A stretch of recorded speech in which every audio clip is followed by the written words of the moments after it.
For today's video, babalik na naman tayo sa farm at ating bibisitahin ang aking pamangkin. Pero bago yun ay bibili muna tayo ng pasalubong.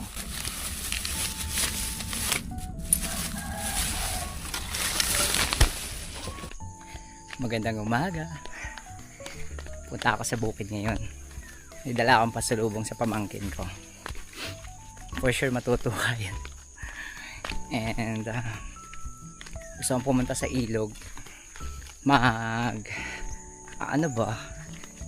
Gusto ko lang mangilog.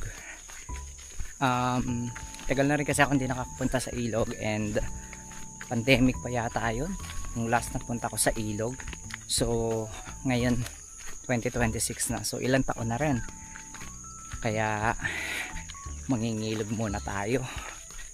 At dahil pandemic nga, hindi pwedeng lumabas at wala tayong pwedeng gawin sa labas, dito muna tayo sa bundok. At ilang sandali lang ay nakarating na rin tayo dito sa bukid. Ito nga pala yung bahay ng aking kapatid. Bang! Ba't di mo ako sinasagot? Ha? Hi! Hello! Hello! Anong ginagawa mo? Ah!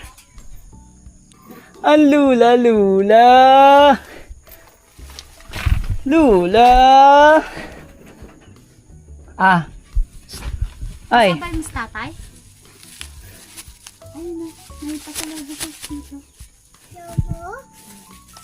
Bless muna kay Thank Tito, you, Pa. bago yan. Thank you.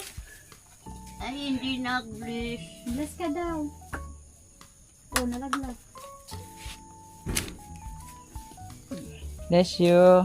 So, at pagkaabot ko ng pasalubong, dali-dali na rin akong bumaba papunta sa ilog. Hindi na rin talaga madali bumaba doon dahil napakasukal na rin ang dadaanan. Mabuti na lang at hindi ko naisama ang aking isang pamangkin. At baka sa aking mukha na medyo nahihirapan talaga ako sa papunta doon. Dahil sa maling hakbang ko lang, malamang ay madudulas tayo at dire-diretso tayo pababa.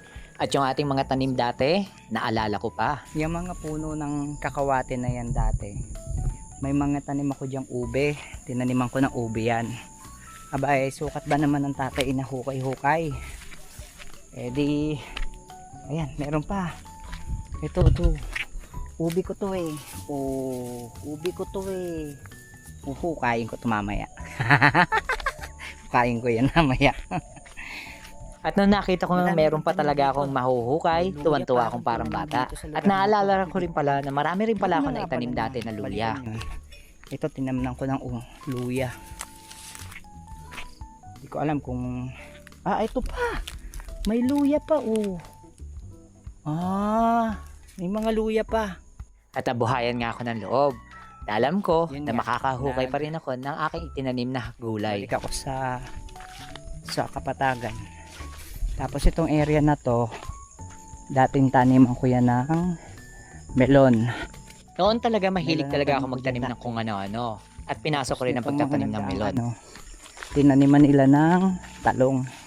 Hindi naman sila nakinabang gawa ng hindi naging maganda yung bunga ng talong. Ayan, may mga talong pa.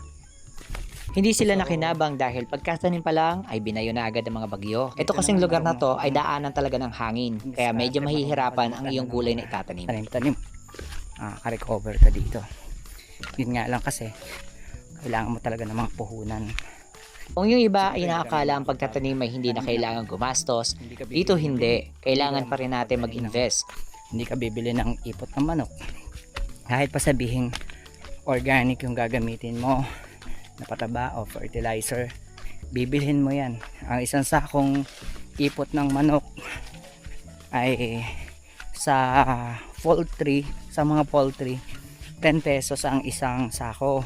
Dahil wala nga kaming pinagkukuhanan ng mga organic materials, kailangan pa rin namin bumili sa mga poultry. At yun nga ay kailangan pa rin namin ng panggastos, syempre kailangan pa rin ng tracking. 100 times, may kailangan mo rin ng budget. Tapos ang mahal doon is the transportation.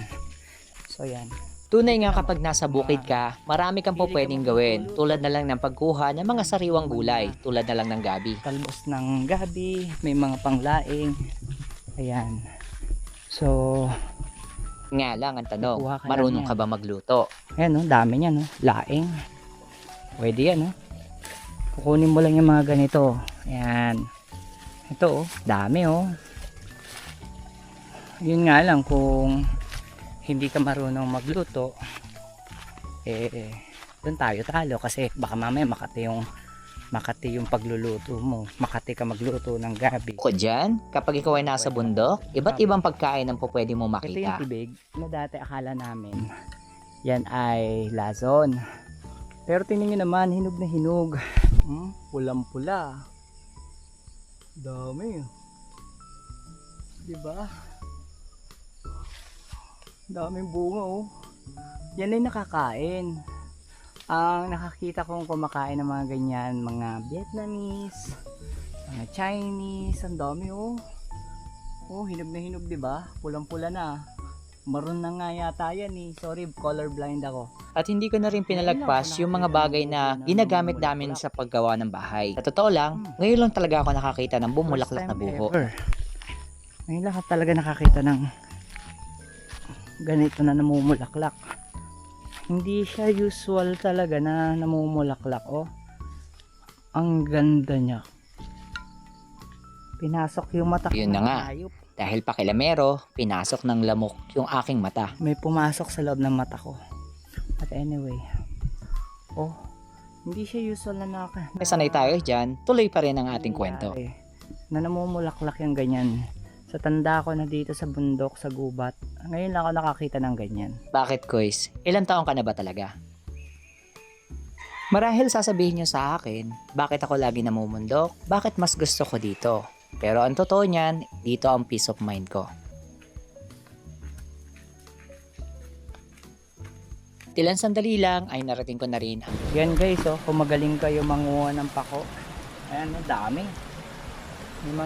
May mga talbos na yan, for sure. Tsaka doon sa kabila, meron din. Doon kami usually nangunguha ng mga pako. Yan. So may tubig dito. Itong tubig na to hindi nawawala. Yeah. May mga tubig din eh. Uy, may patulo pala dito. Ano?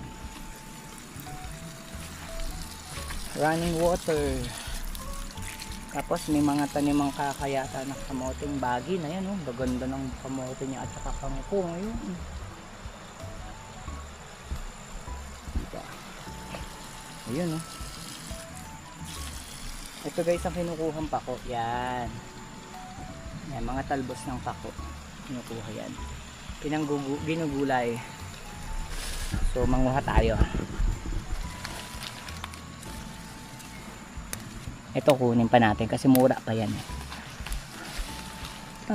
Lalim.